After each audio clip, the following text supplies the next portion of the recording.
Hello students, कैसे हैं आप सब। मैं उम्मीद करता हूँ बिल्कुल ठीक है, सब कुशल मंगल है। तो बच्चों, आज हम फाइनेंस, मैथमेटिक्स एंड फाइनेंस जो वाला चैप्टर हमने कंटिन्यू किया था उसी को आगे कंटिन्यू करने वाले हैं, और ये बहुत इंटरेस्टिंग टॉपिक है।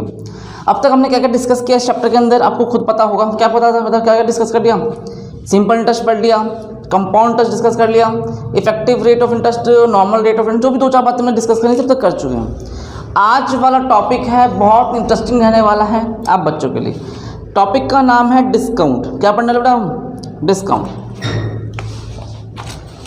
देखो, फाइनेंस में डिस्काउंट का महत्व क्या होता है।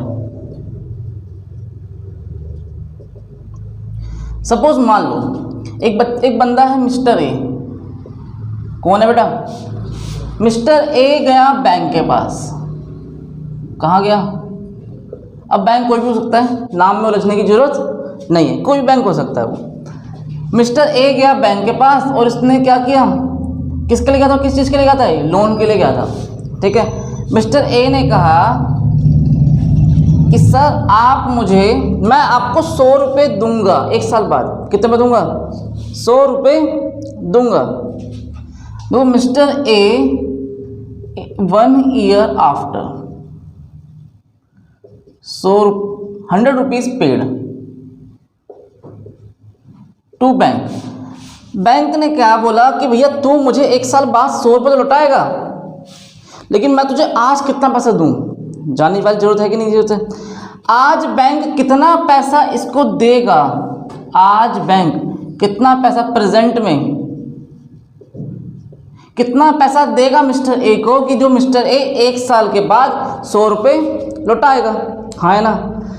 अब बैंक ने बोला कि भाई मैं तुम्हें डिस्काउंट पे दूंगा। डिस्काउंट समझते हो? कोई भी चीज़ कम पर। जैसे मान लो एक साल के बाद मिस्टर ए 100 रुपये दे रहा है, लेकिन आज मिस्टर ए को 100 रुपये नहीं मिलेंगे बेटा, 100 रुपये से कम मिलेंगे, 98, 95। जैसे देखो, मिस्टर ए को आज मिले 98, ठीक है, लेकिन कितने 100 रुपये कब लौटाएगा? एक साल के बाद। मिस्टर ए को आज मिले 95, कितने रुपये लौटाएगा एक साल के बाद? 100 रुपये। तो यहाँ 2 रुपये का नुकसान हो रहा है मिस्टर ए का। यहाँ कितना नुकसान हो रहा है? 5 रुपये का। तो ये क्या दिख रहा है आपको? 2 रुपये, 5 रुपये, 10 रुपये। It is called discount. क्या है बेटा ये? डिस्काउंट। मैं बैंक से पैसा कम ले रहा हूँ आज और पेमेंट करते समय ज़्यादा दूंगा।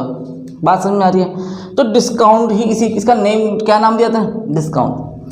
हमने कोई चीज़, जैसे मान लो छोटी सी बात, मैं गया किसी कंपनी के पास, मैंने कंपनी से बोला भैया मैं आपको 10 लाख रुपए एक साथ 2 साल बाद दे दूंगा, 10 लाख रुपये चुकाऊंगा। तो अब बताओ आप मुझे आज कितना पैसा दोगे? तो बैंक, वो जो कंपनी वाली है, डिस्काउंट वगैरह सब निकाल के मुझे आज पैसा दे देगी। मैं 2 साल बाद कितने दिया आऊँगा? 10 लाख रुपये दिया आऊँगा। हाँ है ना। तो ध्यान देना, फॉर्मूला क्या बन जाएगा इसका? P इज इक्वल टू, ठीक है, P is equal to V से लिखूं, क्या लिखूं?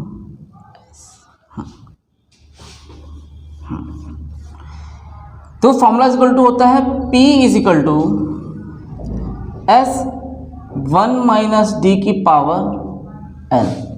अभी P का मतलब क्या बेटा? Present value, present. S का मतलब क्या है? Obligation value, obligation value after n period, n years. कितने साल के बाद जो मैं पैसा दूंगा वो मान ले क्या है? S। बट D मतलब क्या है यहाँ पर? डिस्काउंट रेट, डिस्काउंट परसेंटेज हो गया। और N का मतलब क्या बेटा? Number of year. अभी मैं इसी क्वेश्चन की बात करता हूँ। जैसे सपोज फॉर्मूला याद रहेगा, P is equal to S multiply 1 minus D की पावर N। फॉर्मूला क्या है? P is equal to S multiply 1 minus D की पावर N। सपोज आपका ऑब्लिगेशन अमाउंट कितना है? 100 रुपये। कितना बेटा? 100। एक साल के बाद मैं 100 रुपये चुकाऊंगा। 1 माइनस डिस्काउंट। बैंक वाले ने बोला कि भैया हमारा जो डिस्काउंट रेट है ना 5% है। हाँ भाई, कितना है? 5%। हम 5% डिस्काउंट काटते हैं, ठीक है जी। तो 1 माइनस 5, 5/100 होगा बेटा, ये 0.05 की पावर 1 का बन गया। तो 1 में से माइनस करेंगे कितना आएगा? 0.95, है ना। अब देखो 100 को मल्टीप्लाई करने कितना आ जाएगा ये 95 रुपीज़। ये क्या वैल्यू आ गई है? आज उसकी वैल्यू कितनी उस पैसे की 95। बैंक वाला मिस्टर ए को कितने रुपये देगा बेटा 95। कोई डाउट मन में? तो बैंक जो हम मिस्टर ए है बैंक में गया 95 रुपीज़ लेके आ गया और 1 साल के बाद कितना देके आएगा पूरे 100 रुपये देके आएगा। क्यों? क्योंकि 5 रुपये डिस्काउंट पे है। याद रहेगा पक्का? देखो अब कई बच्चों ने देखो डिस्काउंट से मतलब समझते हैं, आपने कहीं भी मॉल वगैरह जाते हो शॉपिंग के लिए, तो क्या लिखा होता है 30% डिस्काउंट 20% डिस्काउंट लिखा होता है बेटा। अब क्या करते हो जो वैल्यू है उसमें 20% कम कर दिया, ये करते हो। लेकिन देखो फाइनेंस में ध्यान देना, आपने चुकाया कितना पैसा 100 रुपये, हाँ या ना? तो आज उसकी वैल्यू क्या होगी। लेकिन अगर मैं आपसे बोलूँ, मैं आपसे कहना चाहता हूँ, मैं कहता हूँ कि बैंक वाला 95 रुपीज़ आज देता है। क्या देता है बेटा 95 रुपीज़ आज दे रहा है मिस्टर ए को। तो बताओ 1 साल के बाद मिस्टर ए कितने पैसे वापस करेगा? बात तो वही है। अगर मैं बैंक में गया और 95 रुपीज़ ले आया, लोन ले आया, अब मैंने बैंक से बोला कि सर बताओ मुझे कि मुझे 1 साल के बाद कितना पैसा वापस करना पड़ेगा, तो भैया कॉमन सी बात है 95 तो लेगा नहीं बैंक वाला, 95 ज़्यादा लेगा, कुछ तो कमाएगा। तो क्या लेता है हम ये भी निकाल सकते हैं, पावर 195s 0.95 अपॉन में गया 100, ये कितना का बेटा ये 100। चेक कर लो क्या ऑब्लिगेशन का अमाउंट 100 नहीं था?